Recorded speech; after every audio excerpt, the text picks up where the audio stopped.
आता बघा, आता आपला पहिला लेसन चालू झाला लॉ ऑफ मोशन, म्हणजे त्याला आपण गतीचे नियम म्हणू शकतो. समजतंय? म्हणजे हा पहिला लेसन आहे. ह्याच्यामध्ये आपल्याला मोशन कशाला म्हणतात, आता कशा मोशन कशाला म्हणू शकतो आपण? when an object is moving, then we can say the object is in motion. Yes, एखादा ऑब्जेक्ट जर मूव्ह होत असेल तर त्याला आपण काय म्हणू शकतो? मोशन म्हणू शकतो. समजतंय? म्हणजे एखादा कुठलाही मूव्हिंग ऑब्जेक्ट असेल तर त्याला आपण काय म्हणू शकतो? मोशन म्हणू शकतो. समजतंय? पुन्हा आता इथं ऍक्सेलरेशन कशाला म्हणते? डिस्टन्स आणि डिस्प्लेसमेंट. आता डिस्प्लेसमेंट एक तुम्हाला नवीन कन्सेप्ट आहे. समजतंय? आता इतके दिवस आपण म्हणायचो 5 किलोमीटर होतो, 10 किलोमीटर होतो, म्हणजे ऍक्च्युअली आपण काय सांगतो? डिस्टन्स सांगायचो. तर हे डिस्प्लेसमेंट एक नवीन कन्सेप्ट आहे, ते पण आपल्याला बघायचे याच्यामध्ये काय ते. आणि Newton law of motion and related equation. आता काही न्यूटनचे लॉ आहेत, 3 लॉ आहेत. समजतंय? तर ते 3 फर्स्ट, सेकंड आणि थर्ड लॉ आहेत, तर ते आपल्याला बघायचं आहे. आणि त्याच्यानंतर त्याचे काही इक्वेशन्स आहेत, तर ते इक्वेशन पण बघायचे. युनिफॉर्म मोशन काय, नॉन युनिफॉर्म मोशन काय, युनिफॉर्म मोशन आहे, त्यासाठी नॉन युनिफॉर्म मोशन आहे, तर ह्याच्या वेगवेगळ्या टाइप्स आहेत, तर ते पण आपल्याला ह्या बघायचं. आता मोशन ऑफ ऑब्जेक्ट आता कशाला म्हणू शकतो? आता तिथं काही तुम्हाला एक्झाम्पल देत. Which are the following example can you since the motion how will explain the presence of absent motion. आता तुम्हाला इथं काय एक्झाम्पल दिलेत, तर त्याच्यामध्ये तुम्हाला सांगायचं की ते ऑब्जेक्ट मोशन मध्ये आहे का नाही ते. आता पहिलं एक्झाम्पल आहे फ्लाइट ऑफ बर्ड्स. आता आकाशामध्ये पक्षी उडायला लागलाय. समजतंय? म्हणजे ते मोशन मध्ये आहे का नाही, त्याचे विंग्स मोशन मध्ये आहेत, आणि तो हवेमध्ये उडतो म्हणजे त्याने विंगचा वापर करायला आहे, म्हणजे हे मोशन मध्ये आहे. पुन्हा स्टेशनरी ट्रेन. आता ट्रेन एका जागेवर थांबली, आता ही ट्रेन आहे सपोज. आता ही ट्रेन आहे आपली, तर ह्याच्यामध्ये काय असणार आहे? एका जागेवर थांबली म्हणजे ते काय? ऑब्जेक्ट ऑफ मोशन, म्हणजे त्याच्यामध्ये कुठलीही मोशन नाही, ते एका जागेवर थांबली. स्टेशनरी म्हणजे काय? एका जागेवर थांबली. पुन्हा फ्लाइंग थ्रू द एअर. आता हवेमध्ये जे पान आहेत ते फडफड करायला, म्हणजे त्याच्यामध्ये मोशन्स आहे. समजतंय? म्हणजे ते वाऱ्याने का होणार ते पान हात, त्याच्यामध्ये काय मोशन आहे. आणि पुन्हा स्टोईंग लाईंग ऑन द हिल. आता म्हणजे मोशन ऍब्सेंट आहे, म्हणजे टेकडीवर एका दगड थांबलेला आहे, स्टेशनरी दगड, म्हणजे ते काय त्याच्यामध्ये कुठलीही मोशन आहे, तो ऍब्सेंट ऑफ मोशन. समजतंय? तर हे सगळे एक्झाम्पल आहेत. त्याच्यामध्ये पहिलं आणि तिसरं एक्झाम्पल होतं, त्याच्यामध्ये मोशन होत्या, आणि दुसरं आणि तिसरं जे एक्झाम्पल आहे, सॉरी चौथं, तर त्याच्यामध्ये ऍब्सेंट मोशन. तुम्हाला हेच तुम्हाला पहिला क्वेश्चन त्यामध्ये विचार होता की मोशन प्रेझेंट आहे का ऍब्सेंट आहे ते ओळखा म्हणून. त्याच्यानंतर पुन्हा आहे we can see the motion several object every day. आता प्रत्येक ऑब्जेक्ट मध्ये आपण सेव्हरल मोशन बघतो. समजतंय? आता एखादा ऑब्जेक्ट मोशन मध्ये आणण्यासाठी आपल्याला काहीतरी हे करावं लागेल, एनर्जी लावावं लागेल. समजतंय? मग एकतर स्वतःची एनर्जी लावावं लागेल, किंवा ते हवेनं ऑब्जेक्ट पुढे जाऊ शकते. समजतंय? म्हणजे हवे सुद्धा त्याला पुढे घेऊन जाऊ शकते. तर हे 2 एक्झाम्पल मध्ये आपण त्या ऑब्जेक्टला मोशन मध्ये आणू शकतो. मग काय सेव्हरल ऑब्जेक्ट मध्ये आपल्याला मोशन दिसते, पण some time we can not see the motion object directly. आता काय असे ऑब्जेक्ट आहे की आपल्याला डायरेक्टली आपण ते मोशन बघू शकत नाही. जसं एक्झाम्पल दिले ब्रिज. आता हवा वाहते, पण आपण दिसते का? दिसू शकत नाही, आपण फक्त त्याला महसूस करू शकतो. तर हे एक म्हणजे we cannot see the motion of object directly, म्हणजे आपण त्याला डायरेक्टली बघू शकत नाही. कारण का? तर फील करू शकतो आपण त्याला. तर हे एक्झाम्पल आहे ब्रिजचं. Can you list the example of motion beside the given year. तर असे तुम्हाला एक्झाम्पल दिलेत. आता बघा, think about it. we are travel in the bus. Is the person sitting next to you in the motion? No. आता obviously नसणार आहे, कारण का बघा, ही व्यक्ती गाडीमध्ये बसलाय आणि हा व्यक्ती बाहेरून त्याला बघतोय, तर इथं काय दिसणार आहे? ह्या व्यक्तीसाठी हे बस पण मुव्हिंग आहे, आणि तो व्यक्ती सुद्धा काय आहे, पीपल सुद्धा काय आहे, मुव्हिंग दिसणार आहे त्याला. म्हणजे दोघं पण, ह्या बाहेरचे पण आहेत, दोघं पण काय दिसणार आहे? मुव्हिंग दिसणार आहे. पण दुसरं एक्झाम्पल आता बघा, इथं गाडी मुव्हिंग मध्ये, पण इथं 2 व्यक्तीमध्ये बसलेत, हे पण आहे आणि हे पण आहे. तर आता माझ्या आता हिने जर ह्याला बघितलं तर त्या व्यक्तीला दिसणार आहे का? दिसणार नाही त्याला. समजतंय? म्हणजे हे कशावर डिपेंड आहे, मी तुम्हाला दिलंय बघा. We can take the consider decide the object moving or not. आता आपण हे कसं डिसाइड करतो की एखादा ऑब्जेक्ट मुव्हिंग आहे किंवा नॉट? तर आता कसं, we have learn that motion is a relative concept. Relative म्हणजे काय? म्हणजे आपण जर बघितलं तर आपण त्याला मोशन पण म्हणू शकतो, आणि काय असं पण आहे की ज्याला आपण नाही पण म्हणू शकत नाही, म्हणजे त्यामुळे त्याला रिलेटिव्ह कन्सेप्ट म्हणलंय. ही म्हणजे त्याच्यामध्ये आपल्याला मोशन पण दिसू शकते आणि दिसणार पण नाही, हे डिपेंड आहे, त्यामुळे त्याला रिलेटिव्ह कन्सेप्ट म्हणलंय. तर हे 2 एक्झाम्पल तुम्हाला तिथं सांगितले. त्याच्यानंतर आहे if the position of object change the respect to surrounding then its state motion. आता एखादा ऑब्जेक्ट जे आहे त्याने त्याची पोझिशन जर चेंज झाली, तर हा व्यक्ती सपोज हा व्यक्ती ना सराउंडिंग मधून ह्या ठिकाणी गेला, म्हणजे त्याची काहीतरी मोशन आली का नाही, त्याने एका ठिकाणी दुसऱ्या ठिकाणी गेला, म्हणजे तो काय झाला? मुव्हिंग मध्ये झाला. म्हणजे if the position of object change the respect surrounding, surrounding नुसार त्याची जी पोझिशन चेंज झाली तर आपण त्याला म्हणू शकतो की ते ऑब्जेक्ट काय मोशन मध्ये आहे. Otherwise it set to be rest, तर त्या आपण त्याला काय म्हणू शकतो किंवा रेस्ट म्हणजे काय एका जागेवर थांबेल. आता त्या ऑब्जेक्ट जर मुव्हिंग असेल तर त्याला मोशन म्हणू शकतो, जर स्टेशनरी असेल तर ते काय असणार आहे, रेस्टवर असणार आहे. म्हणजे त्याच्यामध्ये does not present any motion, म्हणजे त्याच्यामध्ये कुठलीही प्रकारची मोशन नसणार आहे. आता पुढचं आहे डिस्प्लेसमेंट आणि डिस्टन्स. आज इतके दिवस आपण काय बघतो फक्त डिस्टन्स, म्हणजे मी 5 किलोमीटर चाललो, मी 10 किलोमीटर चाललो, असं वॉकिंग करतो मॉर्निंगला, हे आपण सांगतो. पण आता हे डिस्प्लेसमेंट एक नवीन कन्सेप्ट आहे, तर हे पण तुम्हाला याच्यामध्ये शिकायचे. आता बघा इतके दिलंय तुम्हाला, major the distance between the point A and be different way shown figure. आता तुम्हाला आता बघा ही जे डिस्टन्स दिलंय, आता एक डिस्टन्स आहे ते असं तुम्हाला असं द्यायचंय, असं करून असं पूर्ण असं हे करायचंय, आणि एक जो दिलाय आणि ह्या पॉईंटचा परत वापस यायचंय क्लिक करून असं फिरवून, आणि एक दिलाय डायरेक्ट असं तुम्हाला असं डॉटेड लाईन दाखवलंय, तर तुम्हाला हा ते डिस्प्लेसमेंट आहे. Measure the distance along the dotted line which distance correct according to you and my. तर तुम्हाला विचारलंय की तू कोणता डिस्टन्स तुमच्या म्हणण्याप्रमाणे बरोबर आहे आणि कोणतं हे आहे, तर तुम्हाला इथे हे करायचंय. आणि तुम्हाला खाली क्वेश्चन विचारलाय, Sheetal first way to friend Sangeet house on her way to school. आता शीतल काय करायला, आता शीतल संजय आपण काय करू, हेच घेऊ. शीतल काय करायला गेली, पहिल्यांदा तिच्या मैत्रीण आहे कोण, संगीता, तिच्याकडे जायला लागली. म्हणजे तिचा पाथ 1 आहे, म्हणजे हे किती मीटरचा दाखवलाय, 500 मीटर. म्हणजे ती पहिल्यांदा 500 मीटर चालायला लागली स्कूलवर जाण्यासाठी, समजताय. हे पहिलं डिस्टन्स. आणि परत पुन्हा संगीत हाऊस करून ते काय करायला लागली, स्कूलला जायला लागली. हे तिचं स्कूल आहे, समजताय. आता हे किती स्कूलचं डिस्टन्स दाखवलंय, 1002. हा म्हणजे 1200 मीटर, समजताय. म्हणजे टोटल किती झालं, 1700. हा 700 मीटर. म्हणजे एवढे डिस्टन्स ती काय करायला लागली, कव्हर करायला लागली.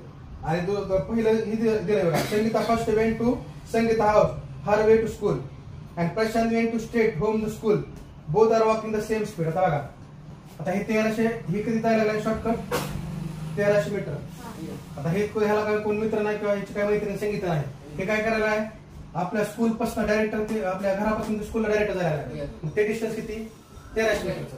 1300 मीटर म्हणजे आता इथं काय सांगितलं, पुढचा क्वेश्चन आहे, दोघं पण सेम म्हणजे वॉकिंग करते सेम स्पीड ना, 5 will take the less time reach the school and Y.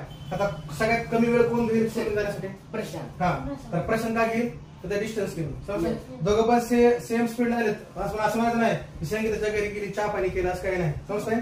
इथं काय केलंय, दोघं पण सेम स्पीड झालेत पण दोघांच्या डिस्टन्स मध्ये फरक आहे, समजताय. म्हणजे ह्याच्यामध्ये 1300 मीटरचं आहे आणि हिला अगोदर इथलं 500 मीटर आणि परत पुन्हा संगीत हाऊस पासून ते स्कूलला जाण्यासाठी 1200 मीटर, असं 1700 मीटर त्याला काय करायचंय, कव्हर करायचंय. तर इथं तुम्हाला पाठीमागच्या पेजवर एक डेफिनेशन दिली, तर तुम्हाला विचारलंय for example the distance between the actual distance and the distance travel what is it. आता बघा तुम्हाला मागच्या पेजवर डिस्टन्सची डेफिनेशन काय, distance is the length of actual path travel by the object motion is while going to one point to another point. आता बघा एखादं, आता इथं मी तुम्हाला डायग्राम काढतो दुसरी. आता ही माझा स्टार्टिंग पॉइंट आहे, हा माझा फिनिशिंग पॉइंट आहे. तर मग इथं काय सांगितलंय, distance is the length of actual path. आता हीच काय आहे, म्हणजे ऍक्च्युअल पाथ म्हणजे काय, लेंथ आहे, म्हणजे travel by the object motion. तर हे मी काय करायला, एवढा ट्रॅव्हल करायला लागलो, समजतंय. तर त्याला आपण काय म्हणतो, म्हणजे ही लेंथ आहे माझी, तर एवढ्या ह्याला आपण काय म्हणू शकतो, डिस्टन्स म्हणू शकतो, समजतंय का. म्हणजे the distance is the length of actual path travel by the object in motion while going to one point. हे पॉइंट पासून त्या पॉइंटवर झाले म्हणजे माझा काय डिस्टन्स आहे, समजतंय. आणि where I displacement is the minimum distance between the starting and finishing point. आता बघा, आता हे 20 मीटरचं अंतर आहे, हे तुम्ही इथं गेलो आणि परत पुन्हा आता पहिल्यांदा तिथं होतो, इथून इथपर्यंत मी किती केलं, 20 मीटर. परत ह्याच पॉइंट आलो म्हणजे किती झालं, 20 म्हणजे किती झालं, 40 मीटर. म्हणजे मी डिस्टन्स किती कव्हर केलं, 40 मीटर. म्हणजे ऍक्च्युअल पाथचा किती, 40 मीटर झालं. म्हणजे स्टार्टिंग पॉईंट इथून चालू केलं आणि इथं फिनिश झालं मला, समजतंय. तर ह्याला आपण काय म्हणतो, डिस्टन्स.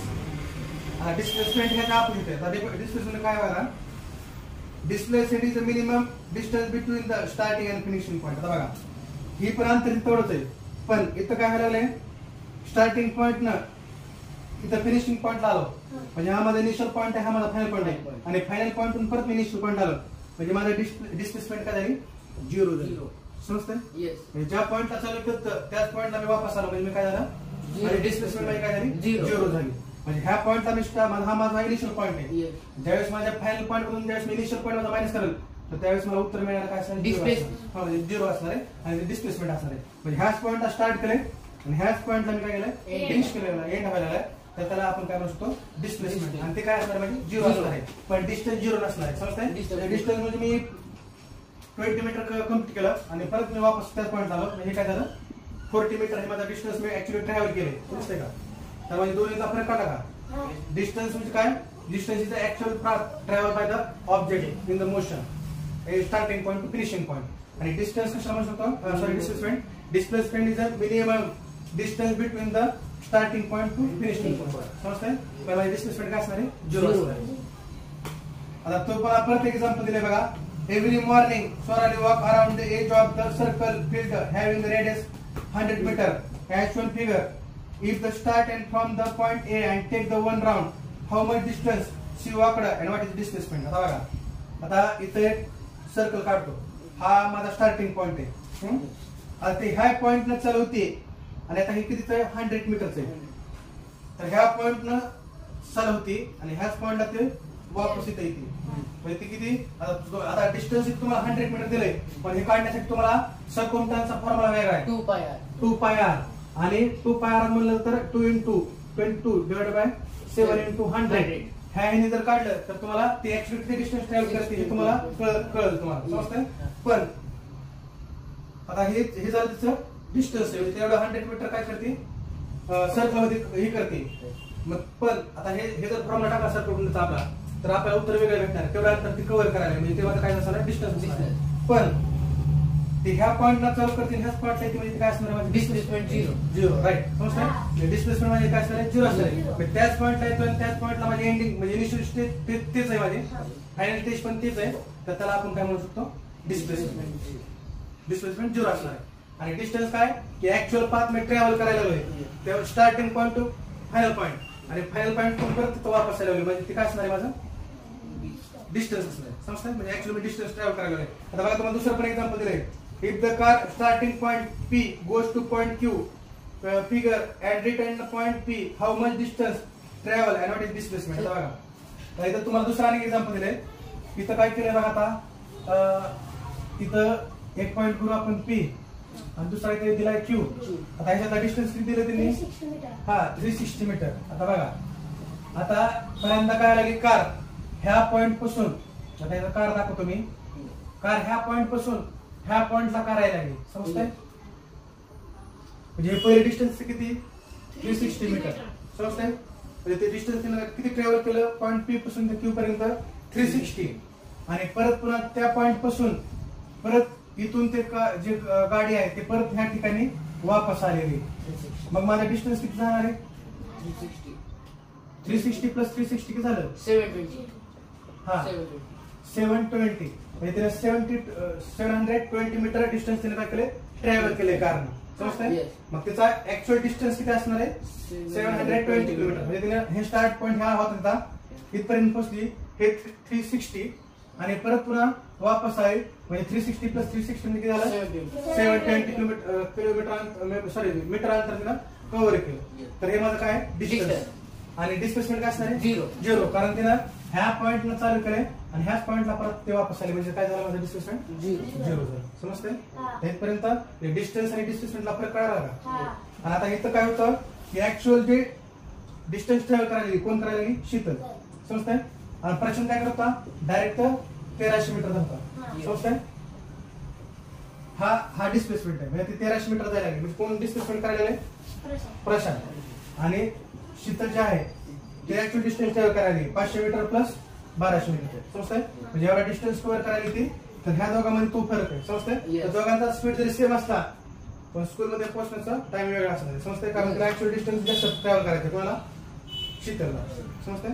तर हे दोन एक्झाम्पल आहे आपले. डिस्टन्स कशाला म्हणते? डिस्प्लेसमेंट कशाला म्हणते? पुन्हा मोशन कशाला म्हणते? तर ह्या पहिल्या ह्याच्यामध्ये आपण हे कम्प्लीट केलं. आता नेक्स्ट ह्याला आपल्याला काय बघायचं आहे? स्केलर क्वांटिटी काय, वेक्टर क्वांटिटी काय, स्पीड कशाला म्हणजे व्हेलॉसिटीचा फॉर्म्युला काय. नेक्स्ट कन्सेप्ट काय आता तुम्हाला एक इथे कन्सेप्ट दिली. Evaluate the displacement object zero, the actual distance travel it may not be zero. आता आपण बघितलंय काय? बघितलंय डिस्प्लेसमेंट 0 असू शकते ह्या पॉईंट पासून ह्या पॉईंट इथून आला इथं झाला वापस तर हे 0 असू शकतंय पण डिस्टन्स 0 असू शकत नाही कारण का तर आता आपण एक्झाम्पल कारचं पण बघितलं 360 प्लस 360 एवढे मीटर त्याने डिस्टन्स कव्हर केलंय म्हणजे 702 मीटर हे डिस्टन्स तर हे 0 नसणार आहे डिस्टन्स काय असणार आहे 0 मध्ये नसणार आहे डिस्प्लेसमेंट 0 असू शकते पण डिस्टन्स 0 नसणार आहे समजतंय तर हे एक पॉईंट होता आपला आता स्पीड आणि वेलोसिटी कशा बघा व्हॉट आर द वेक्टर आणि स्केलर आता वेक्टर मध्ये काय सांगितलं आता हे वेक्टर मध्ये मॅग्निट्यूड आला आणि डायरेक्शन आला समजतंय आणि ह्याच्यामध्ये काय आलं स्केलर मध्ये फक्त मॅग्निट्यूड ओन्ली मॅग्निट्यूड आता इथं बघा दिले which are the quantity distance speed velocity time and the displacement are scalar which are vector आता तुम्हाला हे दिलंय आता बघा डिस्टन्स स्केलर डिस्टन्स तुमचा स्पीड पुन्हा आणि टाइम हे कशामध्ये येणार आहे स्केलर क्वांटिटी स्केलर मध्ये सुद्धा का हा डिस्टन्स स्पीड हा स्केलर क्वांटिटी मध्ये येणार आणि स्केलर क्वांटिटी मध्ये कोण येणार वेक्टर क्वांटिटी डिस्प्लेसमेंट आणि वेलोसिटी हा डिस्प्लेसमेंट आणि राईट डिस्प्लेसमेंट आणि वेलोसिटी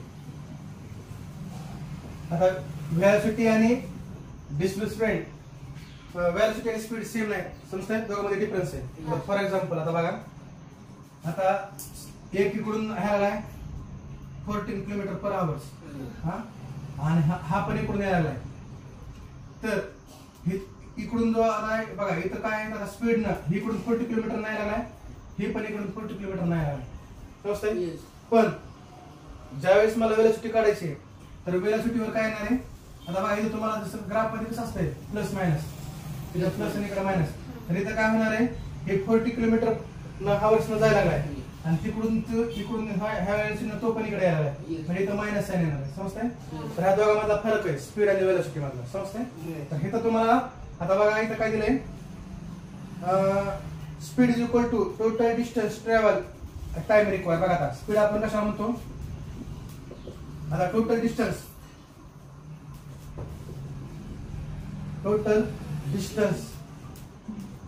ट्रॅव्हल्ड अपॉन टाइम आता आपण बघितलं पहिलं एक्झाम्पल म्हणजे ह्या पॉईंट पासून इथपर्यंत आला समजतंय तर स्पीड असेल टोटल डिस्टन्स म्हणजे एवढं टोटल डिस्टन्स एवढं ट्रॅव्हल केले समजतंय आणि त्याला लागणारा टाइम काहीतरी असणार आहे समजतंय तर हा कशाचा फॉर्म्युला आपला स्पीडचा फॉर्म्युला आणि तुम्हाला इथे डिफरन्स पण विचारला जाईल what is difference between speed आणि वेलोसिटी आणि तुम्हाला ह्याचे फॉर्म्युलाच्या मध्ये very important because some time ask the 1 mark question write the formula speed velocity acceleration तर हे तीन फॉर्म्युले तुम्हाला लय महत्त्वाचे त्याच्यामध्ये तर तुम्हाला हे करायचं तुम्हाला याच्यामध्ये स्पीडचं काय इथं सांगितलंय speed is equal to total distance travel by the upon time तर इथं काय दिले बघा the distance travel one direction by the object unit time is called the velocity her unit time can be 1 second 1 minute आणि 1 hours आता बघा आता एखादा डिस्टन्स एखादा ऑब्जेक्ट ह्या पॉइंट पासून ह्या पॉइंट पर्यंत जायला आहे समजतंय मग त्याची जो स्पीड असणार आहे तो काही असेल पण त्याला लागणारा जो टाइम असणार आहे तो 1 मिनिट असेल किंवा 1 सेकंद असेल किंवा 1 आवर्स असेल तर हे जे आपण हे करतो तर ते काय असणार आहे तर the large unit user to here also unit of the time तर तो युनिट ऑफ टाइम आपण दाखवतो the displacement that occur unit time is called velocity आता बघा आता इथं काय नाही स्पीडच्या ठिकाणी काय असणार आहे वेलोसिटी मी तुम्हाला सांगितल्या ठिकाणी आता इथं टोटल डिस्टन्स ट्रॅव्हलच्या ठिकाणी काय असणार आहे डिस्प्लेसमेंट अपॉन टाइम डिस्प्लेसमेंट समजतंय म्हणजे आपण जे इथून ते डिस्टन्स ट्रॅव्हल करतो समजतंय आणि परत ह्या पॉइंटला आलो म्हणजे काय असणार डिस्प्लेसमेंट असणार आहे आणि टाइमला टाइम समजतंय आणि स्पीडच्या ऐवजी काय असणार इथं वेलोसिटी समजतंय तर हे दोन फॉर्म्युले महत्त्वाचे आहेत दोघांचा फरक कळाला का आता स्पीड मध्ये काय दाखवत आहे आता बघा unit of the speed and velocity are same दोघांचे एसआय युनिट आणि सीजीएस युनिट सेम आहेत आता बघा unit of speed and velocity are same SI system unit is metre per second आणि सीजीएस युनिट काय सेंटीमीटर पर सेकंड पुन्हा speed related to distance speed कशाच्या related आहे डिस्टन्स रिलेटेड आहे आणि वेलोसिटी कशाच्या रिलेटेड आहे डिस्प्लेसमेंट समजतंय आता जर ट्रेड ट्रॅव्हल करत असेल आपल्याला आता तुम्हाला इथं पुढचा पॉईंट आलाय बघा if the motion along the straight line the value of speed and the velocity are same आता बघा मी जर स्ट्रेट लाईन जात असेल तर माझी काय असणार आहे स्पीड आणि वेलोसिटी काय असणार आहे सेम असणार समजतंय म्हणजे टर्न येईल तर त्यास माझी वेलोसिटी पण चेंज होणार स्पीड पण चेंज होणार समजतंय otherwise they can be different म्हणजे स्ट्रेट जर असेल तर माझा स्पीड आणि वेलोसिटी काय असणार आहे, सेम असणार आहे. आणि जर टर्न असेल तर त्यामध्ये काय होणार आहे, स्पीड आणि वेलोसिटी सुद्धा काय होणार आहे, चेंज होणार आहे. जसं आपल्याला गतिरोधकाला किंवा टर्नला वेलोसिटी आपला एक्सेलरेटर कमी करतो आणि स्पीड सुद्धा काय होते, कमी होते. तर टर्नला वेगळा, स्ट्रेट लाईनला दोघं सेम असणार आहेत, पण ज्यावेळेस टर्न येईल किंवा हे येईल तर त्यावेळेस काय असणार आहे, वेगळं असणार आहे. आणि velocity displacement that of unit time. आता बघा वेलोसिटी कशामध्ये, त्याला आपण डिस्प्लेसमेंट तो, आणि हे पण काय होते, युनिट टाइम मध्ये काय होते, वापर होते. तुम्हाला दोन्हीत आपल्याला काय कळाला, स्पीडचा. स्पीड म्हणजे तुम्हाला काय सांगत आहे, distance travel by the one direction of object unit time is called the velocity. समजतंय.